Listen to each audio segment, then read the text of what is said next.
Shalom, saudara yang diberkati Tuhan. Merdeka, 75 tahun, anugerah besar bagi bangsa kita yang harus kita isi, yang harus kita jaga, yang kita harus pelihara kemerdekaan yang Tuhan sudah berikan buat kita. Saya ada di Desa Batur, ini desa wisata, agrowisata di kaki Gunung Merbabu yang sangat keren sekali. Ya, ada camping ground, ada penginapan-penginapan, dan di belakang saya ini sayuran. Ya, bagi yang tidak tahu, ini jipang. Nah, ini lihat. Ini jipang atau labu ya. Labu. Dan ini seperti ini bagi saudara mungkin orang-orang di kota besar yang nggak pernah lihat pohon atau sayur-sayuran. Inilah labu itu seperti ini ya. Ini sayur direbus, manis sekali, buat lalap, disambal, asik banget dan keren banget. Hidup sehat, hidup sehat.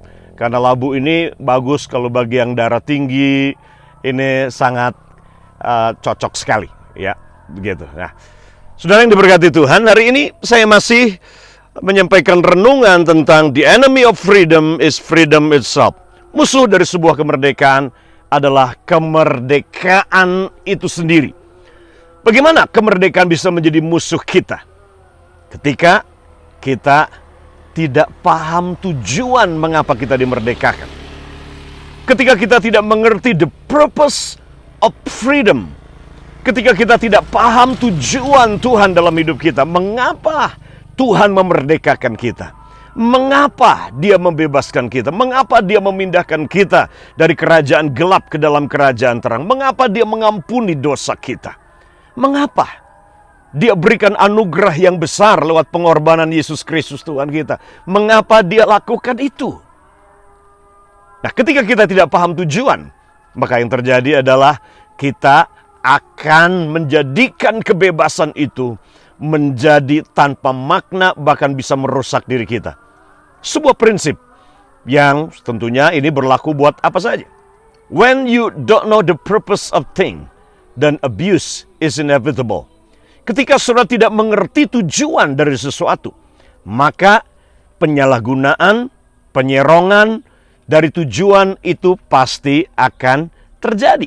Ketika kita tidak memahami mengapa kita dibebaskan, mengapa Dia beri anugerah, mengapa Dia mengampuni dosa kita, mengapa kita diberkati. Ketika kita tidak paham ini, maka yang terjadi adalah ini, penyerongan, penyalahgunaan, penyimpangan, penyesatan bahkan dari tujuan itu akan terjadi.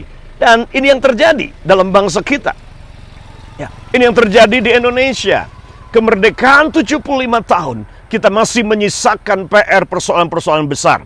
Persoalan kesejahteraan, persoalan ketidakmerataan pendidikan, persoalan kebodohan, persoalan lapangan pekerjaan, persoalan hak asasi manusia, persoalan ketimpangan, persoalan hukum, persoalan kasus tahun 98, penjarahan dan pembakaran dan pemerkosaan yang terjadi.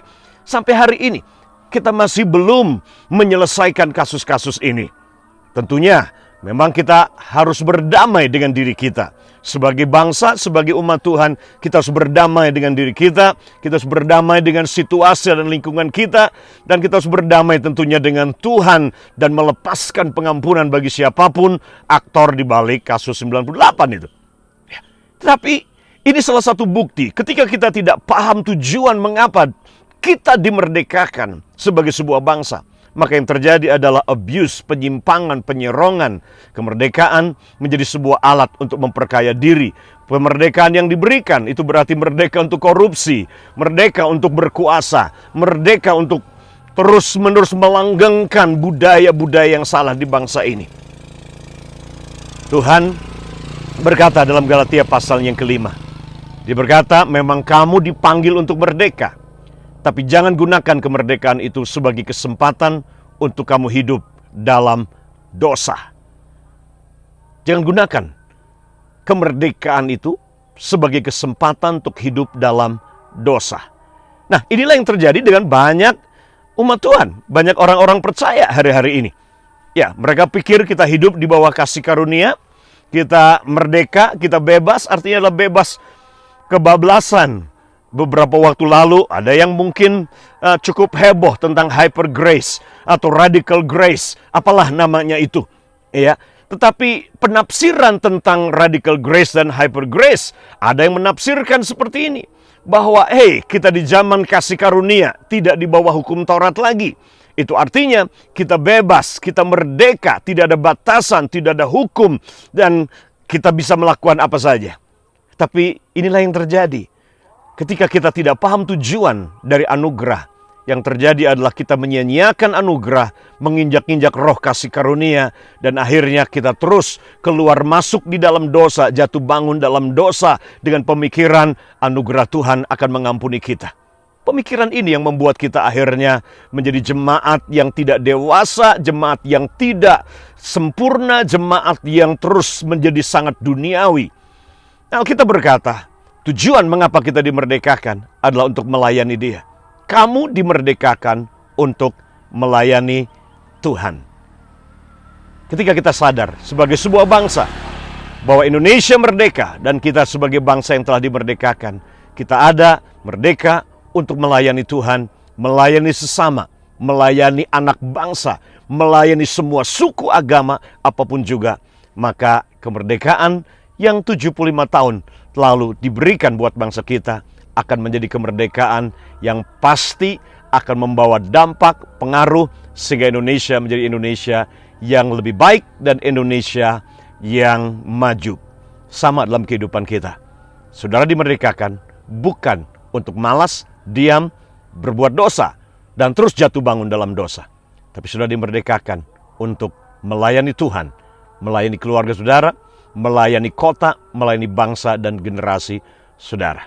Tuhan Yesus memberkati saudara. God bless you.